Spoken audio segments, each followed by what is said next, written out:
Good morning students. Once again I welcome you back to my video.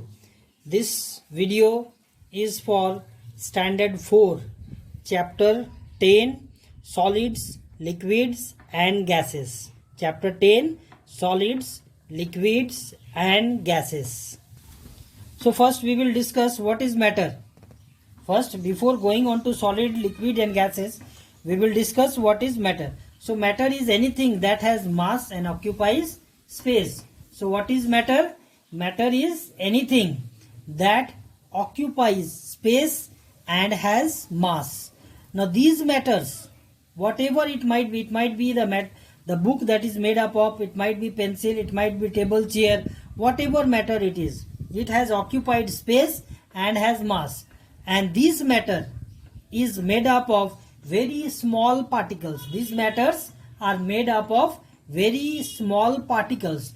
These small particles are called as molecules. These small particles are known as molecule. Now we will be discussing states of matter. As we all know that when we are talking about states of matter, there are three states of matter. One is solid, other is liquid, and the third one is gas. Solid, liquid and gas. Molecules are arranged in different ways. The molecules that is present, that is arranged in solid, liquid and gas, they are totally different from each other. First is solid. So we will be discussing about solid. So solids are usually hard. As we know that solids are generally hard. The molecules that is present in solids are very closely packed. The molecules in solids are very closely packed. There is no space between the molecules. That is why they cannot move around from one place to another. And as they cannot move from one place to another, the solid remains hard and strong. Solids, what they have? They have fixed shape. They have definite volume. What are the properties of solid? They have fixed shape. They have definite volume. The space occupied by a solid object is called volume. So what is volume?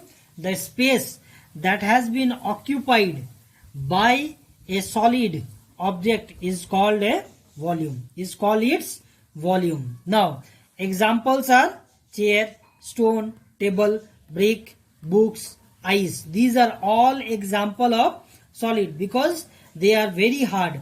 However, some solids can change their shape when force is applied on them. Now some solids are there, when we apply force on them, they will change its shape. Suppose your pencil.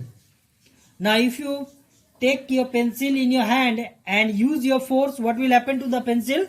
The pencil will break. So the volume, the shape of the pencil will change. Either one part will become big and the other part will become small. In every cases, now clay, rubber band, sponge, chapati, dough are such solids. Means these are the solid example I gave, that when force is applied on them, they change their shape. Now second part is liquid. Second part is liquid. Now as I told you, solids are usually hard. They are generally hard in properties. Now liquid. In liquid, the molecules are little closely packed, not so closely packed as we have seen in solid. The molecules in liquid are not very closely packed. As the space is little bit, so the molecules can move around. The molecules of liquid can move around. Liquid do not have, that is why liquid do not have fixed shape. They take the shape of the container in which they are kept. Now liquid, they do not have any fixed shape, but what they do, they take the container, they take the shape of the container in which they are kept. However, they have definite volume. So they do not have fixed shape, but they have definite volume. Liquid can flow. Liquid can flow. That is why, as liquid can flow, that is why they are called fluids. That is why they are called fluid, because it can flow from one place to another. Like juice, milk, oil, water. These are all what? These are all liquid. We can call them as fluid.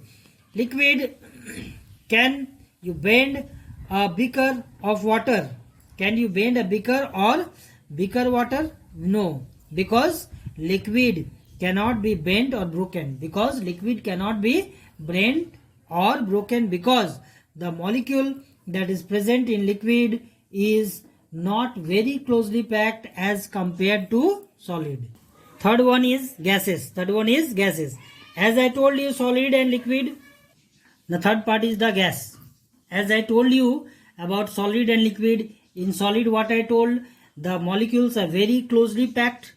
The molecules cannot move around. In liquid, the molecules are not very closely packed. That is why they can move. In solid, they have fixed shape and definite volume. But liquid, they do not have fixed shape but have definite volume. Now gas. The molecules of gas are very far away from each other. Means they have lot of space among them. And that is why they can move about freely. Gases do not what? As the space between the molecules are very far away from each other. That is why the molecules can move about freely. And that is because of this condition, gas do not have a fixed size, shape or volume. So, gas do not have fixed shape, size or volume. Like liquid, gases can also flow. Like liquid, as I told you, liquid, it can flow from one place to another. Gases also flows from one place to another place. Air, smoke and steam. These are all what? These are all gases. And we can see these gases all around us. Now, if anything is burnt, the smoke doesn't stay in one place. It moves from one place to another place. Now, air, what it is? It is a mixture of gases. It is a mixture of gases. What are the gases? Carbon dioxide, oxygen, after that nitrogen. These are the gases. Many other gases are there, but three I told you, carbon dioxide, oxygen and nitrogen. These are the three gases that is mixed in the air. Now second, change of states of matter. Change of states of matter. Now matter can change.